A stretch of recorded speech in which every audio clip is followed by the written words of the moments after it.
right, one more time. Okay. If not, we'll take the first one. Okay? Okay. All right. Okay, we're just gonna go.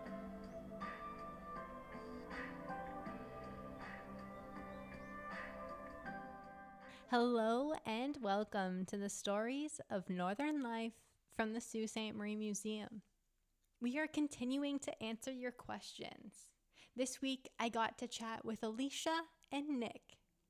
Last week, the people I talked to were collections people, and this week, Alicia and Nick are the Department of Outreach and Education. So the questions will be directed towards events, partnerships, workshops, education initiatives, and what we do to make the museum more inviting and engaging for youth as well as adults of all ages. You will also feel like you get to know a little more about Alicia and Nick personally. So let's get into it. Hi, Alicia. Hello, Mari. How are you doing this morning? I'm doing great. And yourself? Oh, great. Thank you. Alicia is the Outreach and Programming Coordinator here at the Sault Museum. She plans all our events and is always chatting with other businesses to see what we can do together. What do you love most about partnering with local businesses? I love how it creates new opportunities through collaborative teamwork. And you get the opportunity to share creativity and share new skills. I found through previous collaborative working relationships, you really learn new about other community heritage organizations, and it really helps working together within the community. And I think it's just a great opportunity, and we learn something new about ourselves and others, and I'd like to continue to do that. Yeah, that's amazing. You haven't always worked in museums. So when did your love for museums start, and what got you here today? So that's a long story, but let's do a shortened version. I've always had a passion for history. I've always enjoyed history and heritage from a young age. My love for museums started, I want to say, probably around the age of 12, 13. And it grew stronger with my studies in history at university doing my undergrad. I came here actually to the museum in 2009 as a summer student. I was a research assistant under supervision of Kim Forbes, the old curator, and my interest grew even stronger in exhibit design and museum studies. I kind of went away from it for a little bit. I worked in dental admin for a long time, but I was always pursuing a master's degree on the side. And the last couple of years, I've completed that master's degree. Woot. And with a bit of luck and timing, I landed my dream job here at the museum. Yeah, and we're so happy to have you. Thank you. I am very lucky. So how does the change of seasons affect your job at the museum and the museum as a whole? Well, I found when I first started, we were still going through a COVID, type of era. So there was a lot of focus on doing virtual programming, virtual kits, not a lot of field trips to schools. Even a lot of our events, was quieter. So in that time, instead of planning a lot of in-person events, we kind of sat back and tried to develop some new virtual programming for the upcoming years. Now we're in a new stage where we're finally getting back to normal and things are picking up again. So my job some days is a little bit of everything. So now that fall is here, we're trying to push for field trips and do more education based things. But we also have a lot of events happening with trivia nights and book talks and culture days events happening. And so some days it's just a little bit of both. But from what I've noticed in the last year, some days you're doing event planning, some days you're working with artifacts, some days you're working with schools, and it's kind of a little bit of everything. But I can't really pinpoint much more on that right now. That was great. Great response. Thank you. Most welcome. Yeah. So one last question for you, and it's a fun one, I think. It's, which object in the museum would you like to see come to life? Well, since I can't make photographs come to life, I had some time to think about this one. And I feel that the clock tower, the face on the clock tower, if that could come to life, honestly, it'd be a little bit creepy, but extremely interesting, you know, as it's on the face of the tower, the clock tower, and it's seen so much over the last 118, 120 years. Yeah. So I think that would be interesting. Maybe something Disney can do one day for us. Make a little animation of the clock tower. It'd be creepy. I'd love to see it. I don't know about anyone else out there. We'll get Rick. He can be the animated person to do the voice. Well, thank you so much for sitting with me and chatting with me today, Alicia. You're welcome. Hi, Nick. How's it going? Good, how are you? Good, thank you. Nick is the education officer here at the museum, and maybe you know him as the trivia guy. What's it like being the museum's official trivia host? It's definitely an honor. We've had a lot of fun doing trivia over the last 3 summers. We always get tons of contestants, tons of people that come out, which is great. And also a ton of businesses downtown sponsor it. Yeah. So one thing I've noticed about living in Sault Ste. Marie, because I've lived in a few different places, is that just how supportive people are of local events and local businesses.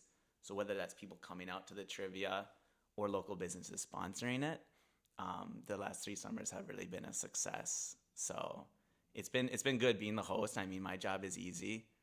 I just read the questions, but You make them too. yeah, true. I do make some of the questions.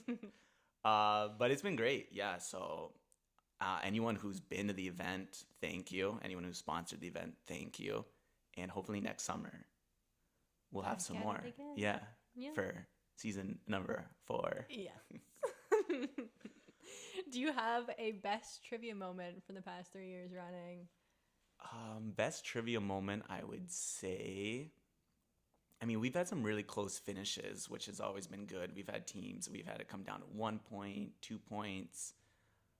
And again, we've had a lot of teams that have returned and came back. I think on the last one, we had the most, like, most past champions. So it was really like it was almost like an all-star competition. We had a lot of people who had won previously who had come back. But I would just say people coming out after, 3 summers, you start to recognize people, and even other teams start to recognize each other. And so it really turned into like an ongoing kind of fun summer event. And of course, Outspoken hosts it, which is great. Yes. I would sometimes like to think that people would come for the trivia, but I think it's more of a side kick to the Outspoken, because that place is great. And so thank you to Outspoken as well for always hosting it. Yes. So we had a lot of fun, and the patio's nice, and it was a great experience. Mm-hmm. Do you have a favorite trivia fact that you discovered while building the questions? Yes, I do. So I got 2 of them actually. Mm-hmm. So I'll run through them real quick. Please. And also, if you want, you can, if you're listening, you can drop the answers in the comments on Instagram or wherever you got the link for this, because these are pretty hard ones. So first one, of course, is a sports one. Of course. I'm the token sports guy at the museum. So in the GFL Gardens, Memorial Gardens, right? Who are the 5 Greyhounds with retired jerseys? So when you look up to the rafters, who are the 5 retired Greyhounds? And the second one was our Final Jeopardy question for the last one.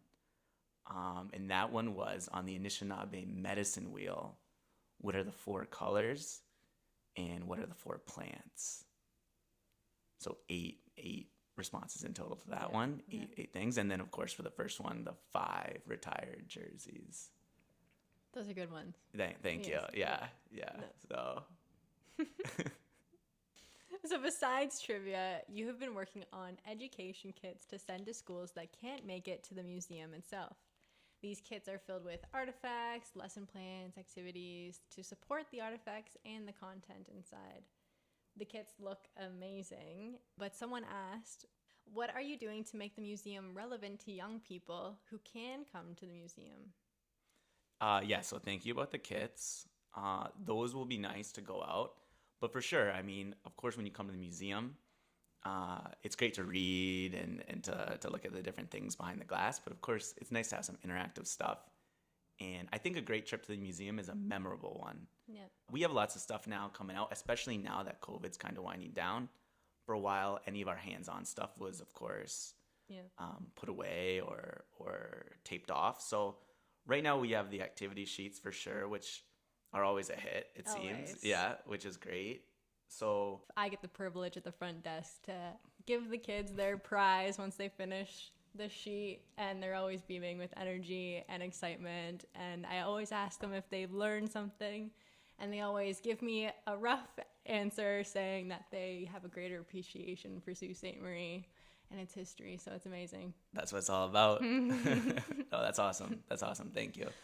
That's one. Also, we're coming out soon with an addition to our music exhibit, which I'm working on right now, where you can listen to different genres and different musicians from Sault Ste. Marie. Yes, all local. All local musicians, right? Exactly. And have an activity that goes along with that. Of course, in the Discovery Gallery, we just had a nice art show there, but all the interactive stuff is back now. So you can try on like cool jackets, or you can kind of build stuff. As well as we're going to hopefully bring out some new artifacts that you can handle. Yeah. So lots of stuff, and we're coming up with some new stuff in the works right now. Yes. So stay tuned for that. So I'm excited for this last question. It is, if you could go back in time to meet a famous Saulite, who would it be, and what would you ask them? Wow. It's a solid question. I knew you were going to have a couple good ones. So, famous Saulite back in time. So they have to Have something to do with Sault Ste. Marie history. Right. But like they can't be living anymore. They can be living. Okay. They can just be back in time in their prime. Maybe. Okay. Would love to talk to Roberta Bondar before, of course, she, in the days leading up to her voyage into space. Also would love to talk to Phil Esposito, hockey legend. And we were just at the Hockey Hall of Fame. We were. And we saw him and his brother. Not like their obviously their booth. We didn't see them actually there. But would love to speak to him as well. And what would you ask them both then?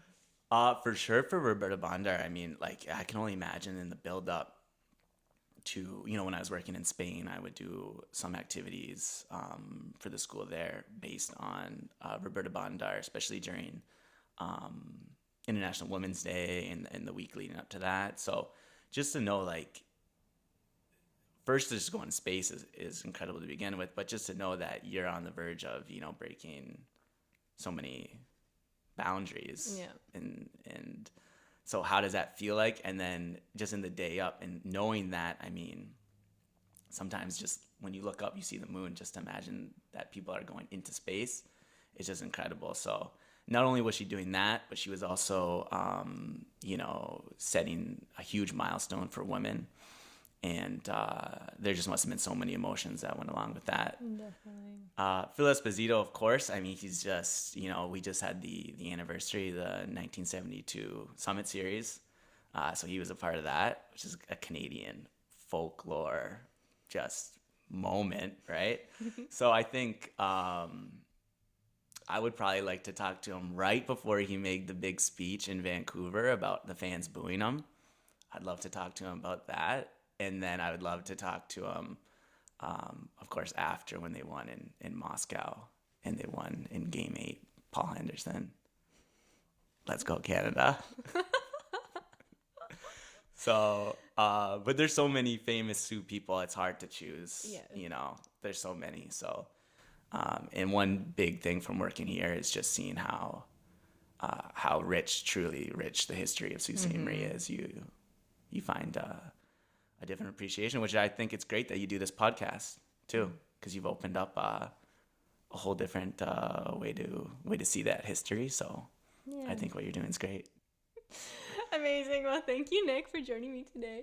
You're welcome. Thanks for having me. This coffee was great too. So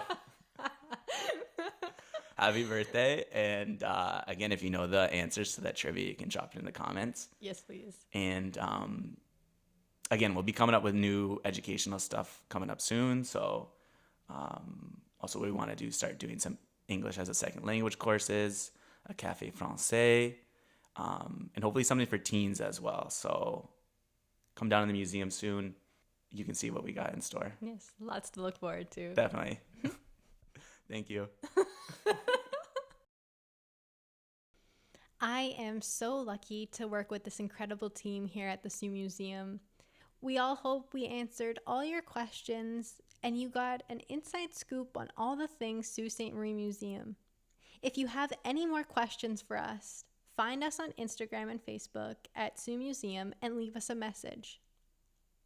And if you or someone you know would like to come on the podcast and talk about any topic surrounding Sault Ste. Marie and our history, even history in the making, please call the Sioux Museum or email me at student4@siouxmuseum.ca. Thank you so much for listening. Truly, it means the world to us. Ciao for now.